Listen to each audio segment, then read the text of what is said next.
که تاسو نړیوال، سیمایز، علاقايي په حالاتو، واقعاتو، لوبو او موسم خبرونه اوریدل او کتل غواړئ نو د شپې په 10 او سحر 9 بجې په شمال ریډیو یوټیوب کتلې او په 98.6 FM اوریدل شئ.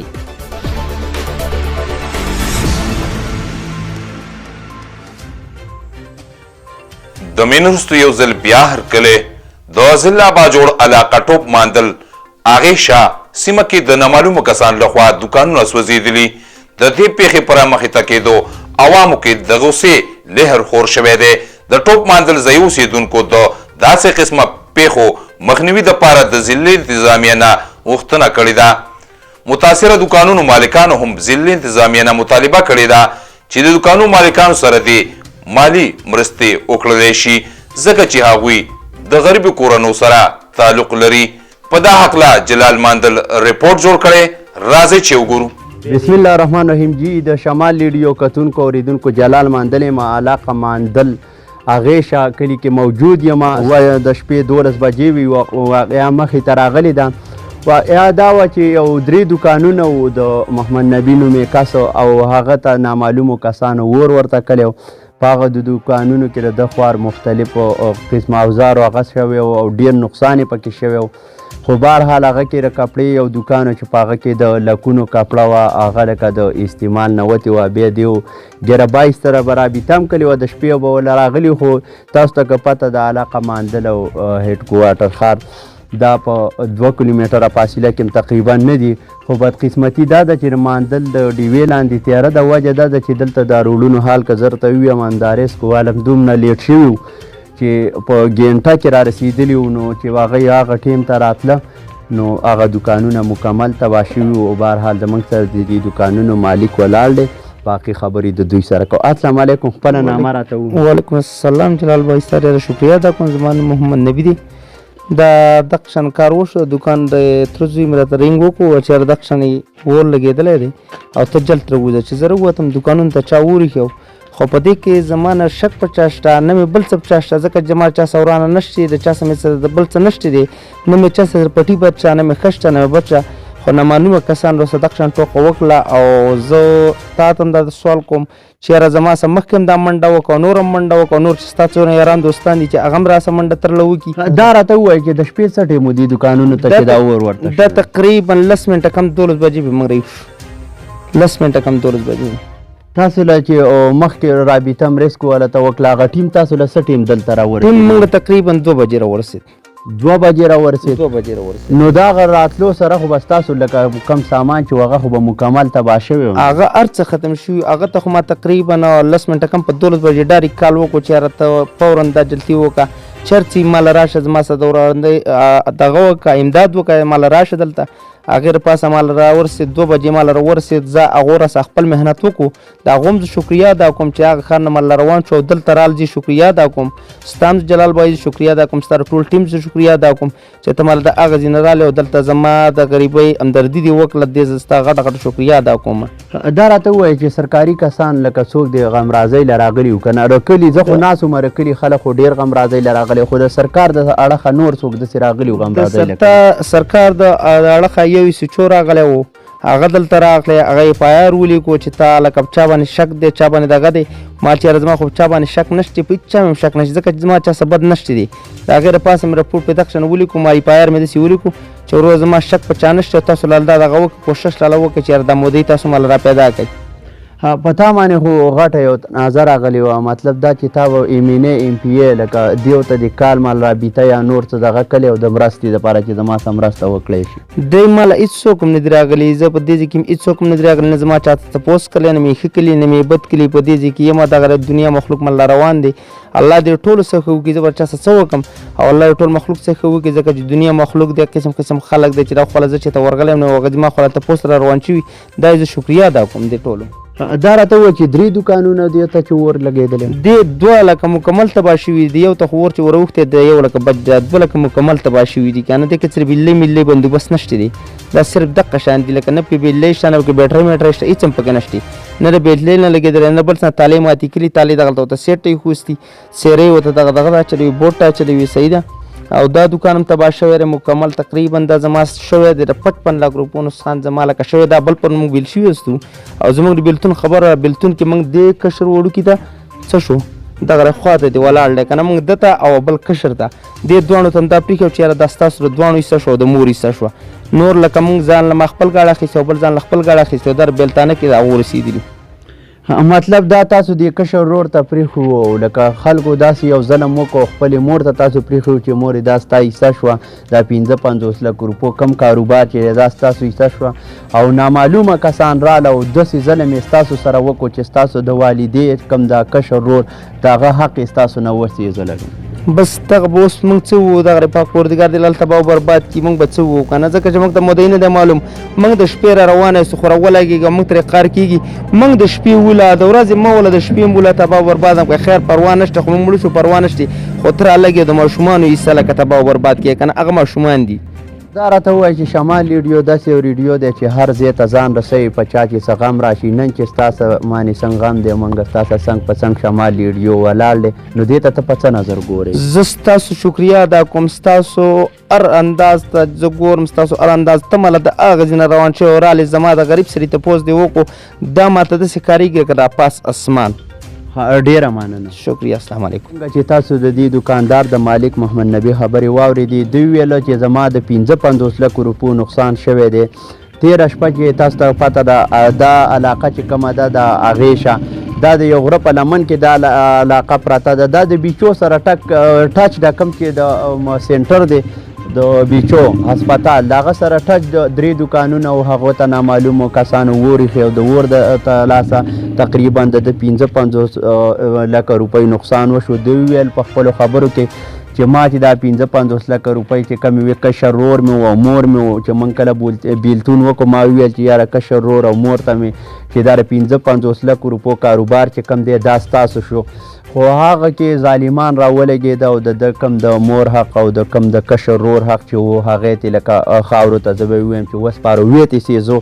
نو چې داسې کلي وی چې ځان دپاره یې وړي وی نو زه څه استعمال باندې خو بیا راوستې وی خو هغه داسې کو چې نه د ځان د استعمال کو نه د ده کو او نه د بل چا کو چې هغه یې واخلي او بهرحال د موږ سره یو بل د تره زوی موجود دی د سره هم خبرې کوو السلام علیکم خپله نامه راته ووایه زه معلوم چې حضرت نبي دی او زه د دې هغې شا ماندل اوسېدونکی یم دلته بېګا د شپې په 12 بجې باندې موږ بر هسپتال کې پراته وو یو زومه یو لیو هلکسو او د شپې 12 بجې وي چې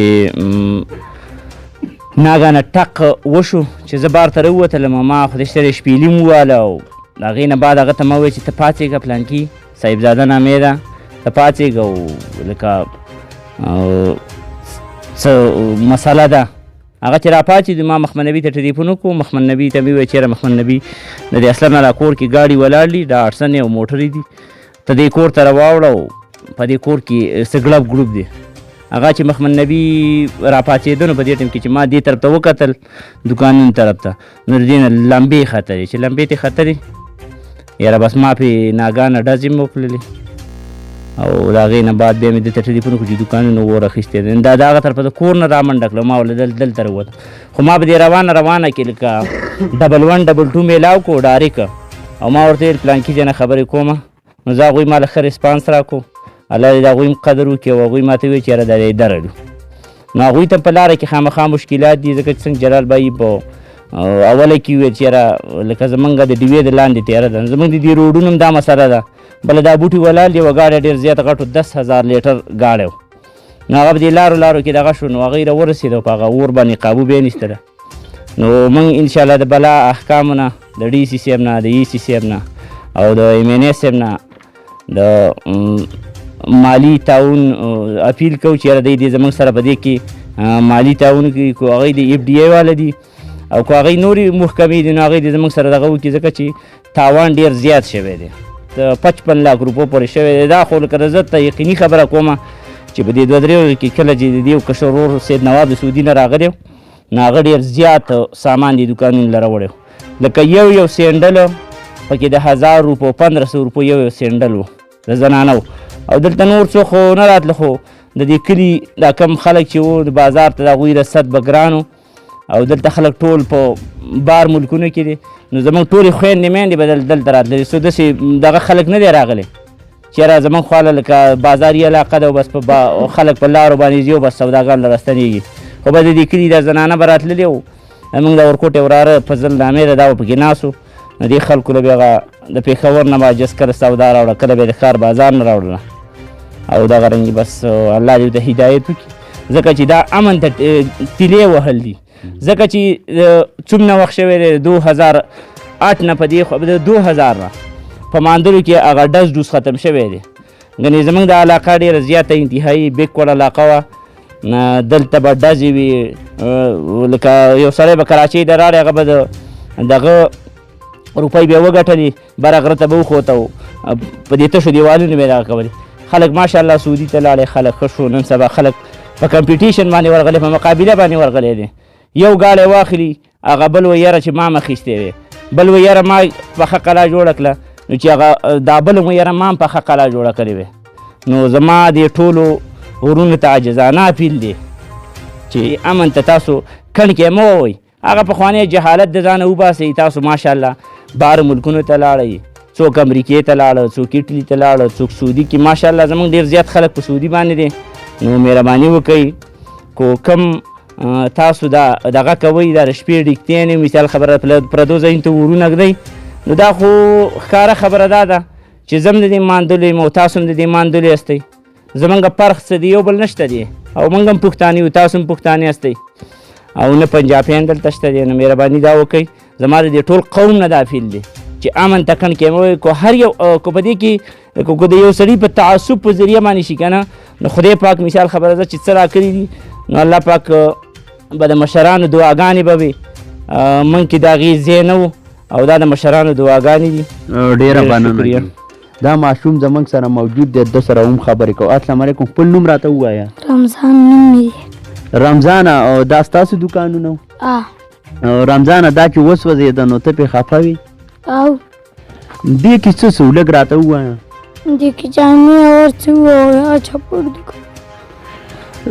چاپړې چې کمې وي تا به پخپله پکې خرڅولې او که ناسې به پکې وي داسې به وکړو موږ بل روزنې او موږ به هم خرڅولي او رمضانه ته سکول وې که نه وې او د سکول نه به چې کله رالې بیا به دوکان ته کېناستې دا عیسه یو د کم چې ستاسو د مشر وویل چې دا عیسه موږ دې وله ورکړې کړې وه ته دا عیسه لکه وسوځېده نو ته مطلب ستا د سترګو نه اوښکې رابېږي لکه دومره درد مطلب دته کیمرامین چې دا کیمره دته مخامخ کړه چې څومره درد والله زه دسه خبرې کولی نه شم رب په سر ګوالی چې زما په ذهن باندې څه چل وکړو دې ماشوم چې د سترګو نه اوښکې دغه شوې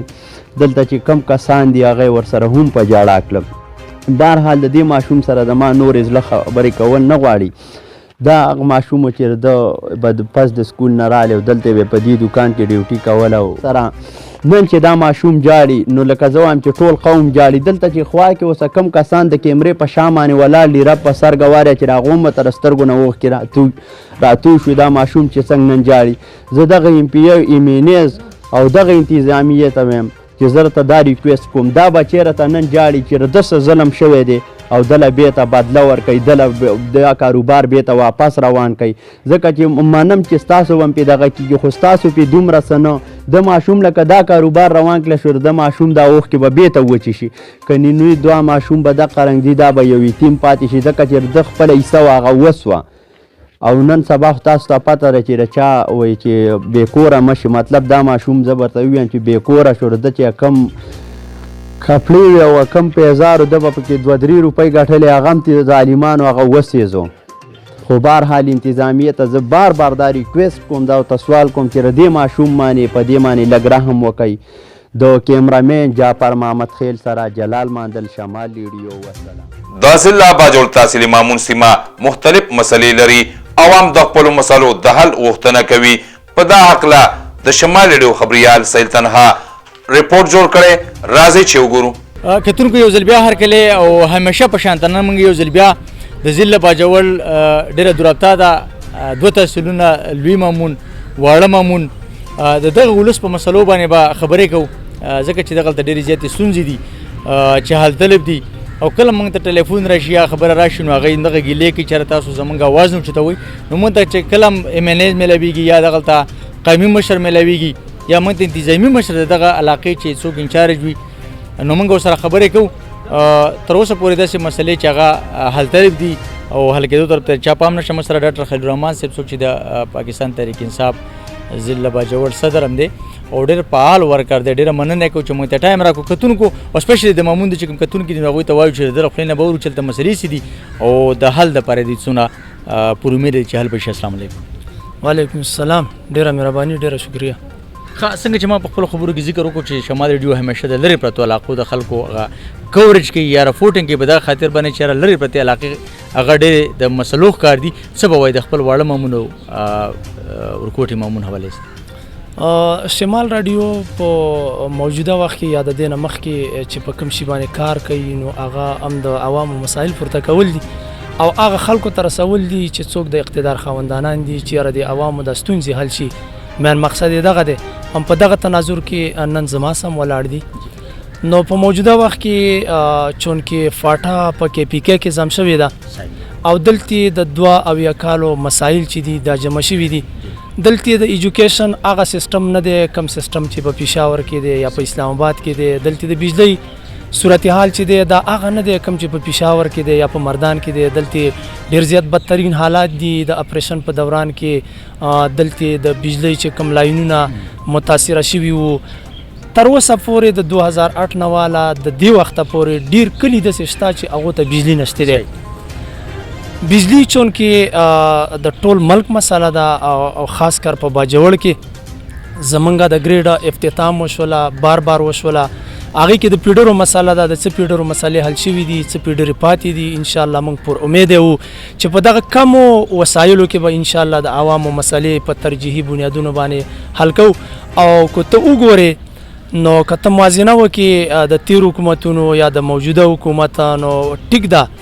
تاسو ته په نظر باندې دا راځي چې یاره دلته کار نه دی روان خو د هغې وجه دا ده چې دلته مسایل ډېر زیات دي او وسایل ډېر کم دي. لکه په باجوړ کې د ټولو نه زیات کارونه دا په روډونو باندې روان دي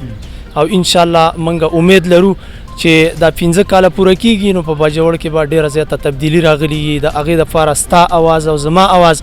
دا به انشاءالله موږ شریک کوو ځکه چې دا د باجوړ مسلې دي دا د باجوړ د ولس مسلې دي. کوم ځای کې چې مسله وي نو هغه به زم پورته کوم هغه مسله به تم پورته کې هغه خلکو ته به رسو چې څوک د دې مسلو د حل جوګه دي او دا مسلې حل کولی شي. ښه ډاکټر صاحب برخلوزو کې یو کالج دی واحدنې ډېر وخت نه د هغې طالب علمان دا مطالبه کوي چې زمونږ خو یوازې دغلته د کالج نه ګیر چاپېره ژوند نه دی. موږ خو ډېره لرې علاقو نه راځو. ایون دا چې په دغه کالج کې د باجوړ د عثمان خیل تحصیل هم سټوډنټان طالب علمان دي. هغه کالج کې تر اوسه پورې موږ هم دا مسله اوچته کړې ده یو ورکوټې شانته ګاډی ورته نه میلاویږي. حالانکې تاسو څنګه وویل چې مسلې روانې دي او کار په تیزۍ سره روان دی ځکه چې ډېر دغه کالج طالب علمان ممتا اوري څه به وایي د حوالې سره. نو ستا د دې خبرې سره زه اتفاق کوم ځکه چې مامون په خپله باندې 3,11,000 آبادي لري او په هغې باندې د نورو تحصیلونو نه هم بوج دی. نو په دغه کې ډېر زیات سټوډنټان دي او په دغه سټوډنټانو پسې د مامون د باجوړ او خاص کر د مامون مستقبل هم په دغه سټوډنټانو پسې تړلی دی. په دغه سټوډنټانو کې به سبا انجینران راوځي په دې کې به پروفیسران راوځي ډاکټران به پکې راوځي. پر روان وخت کې به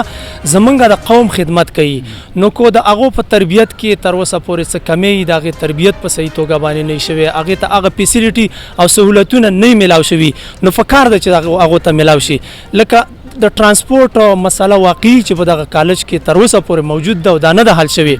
نو زه هم دا ډیمانډ کوم چې باید دغه کالج او سټوډنټانو ته ټول سهولتونه ورکوي او خاص کر د ګاډي پروګرام ولا ځکه ورکوي چې دا ډېر د لرې نه راځي نو د هغې 1 غنټه په هغه سفر کې ولګي او بله غنټه په دې خوا چې ځي په دې سفر کې ولګي ټوټل د هغې څه 1 غنټه په کالج کې پاتې شي د پړایي دپاره. نو د هغو د پړایي دپاره که چېرته موږ له وخت بچت کولی نو د هغې دپاره ترانسپورټ دا ډېر لازمي دی او ډېر ضروري دی. ښه د جنکو هایر سیکنډري سکول ډېر زیات کمی دی پکې او د خلکو دا وایي چې مامون بلکې زه به د اورل پاټه خبره کوم د 100 یا د باجوړ د نورو علاقو خو مامون د کې چې څلورم پورې سبق وایي نو بیا هغه دغه ځای کې د تعلیم هغه انډي څه به وایي. تا ته چې چا دا خبره کړې ده نو دا بالکل 100% ټیک کړې ده ځکه چې هلته په ماموندو کې کوم سکولونه دي د جنکو نو د هغو زیات تعداد چې دی دا د پرایمري لیول پورې دی.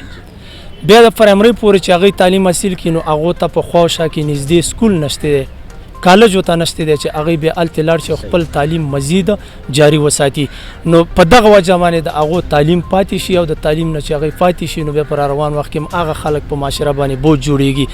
البته د پاکستان تحریک انصاف حکومت نه موږ پر امید و په دې موجوده وخت کې انشاءالله هغوی د 3 کالجونو منظوري ورکړې ده په باجوړ کې، یو په چارمن کې ده او یو په د عثمان خیل کې ده او یو په سلارزو کې ده. نو ان شاء الله د دې کالجونو د جوړېدو سبا د باجوړ د ایجوکیشن چې څونه مسلې دي د سټوډنټانو په هغه کې به ډېر زیات کمی راشي. زه به ذات خود په دې موجوده وخت کې د سټوډنټ اواز یم، زه په خپله د دغه نوجوان اواز یم.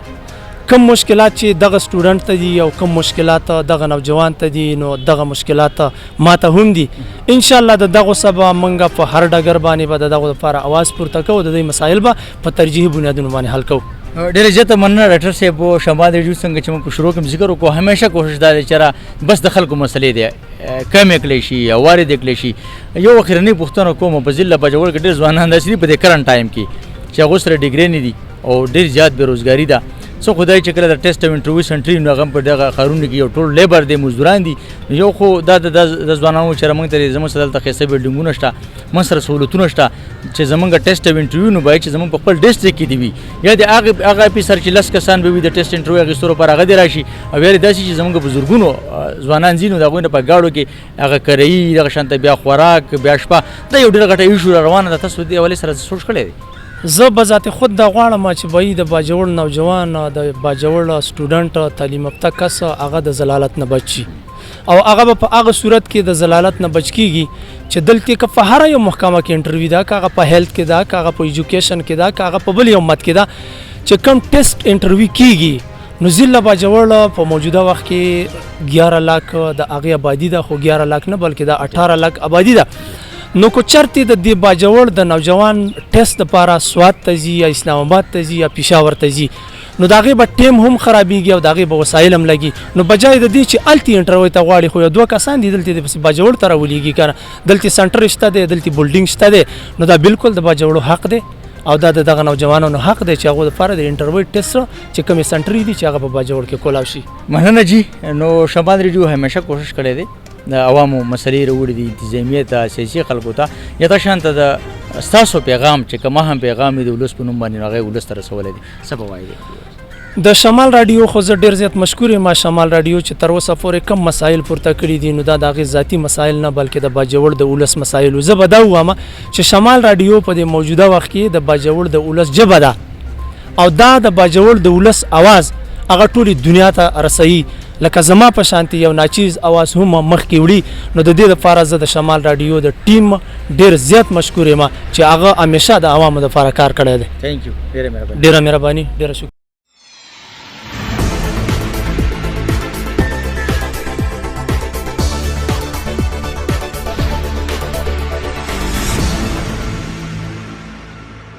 موسم حال اکرم خان سره خو د یوې وړ د مهربان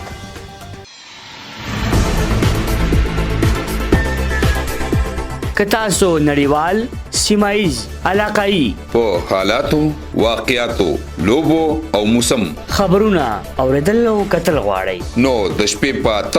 10 او سحر 9 بجې په شمال ریډیو یوټیوب کتلې او په 98.6 FM اوریدلی شئ.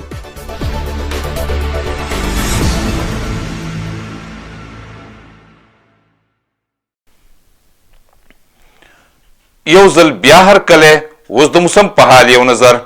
د محکمې موسمیاتو د پیشنګوی مطابق په راتلونکو 42 غنټو کې به په ضلع دیر او باجوړ کې موسم صفاوي، د باران امکان نشته، د تودوخې لوړ درجه به 3 کمه به 15 نور به سهار په 4 منټ کم 9 بجې راخیږي، ماښام به په 6 بجې پریوزي. دا د نن خبرونه. نور خبرونه دپاره د شمال ریډیو سره اوسئ. اوس ما اکرم خان، شاه خالد او پروډوسر محمد اسم لار راکړي اجازت. د الله پامان.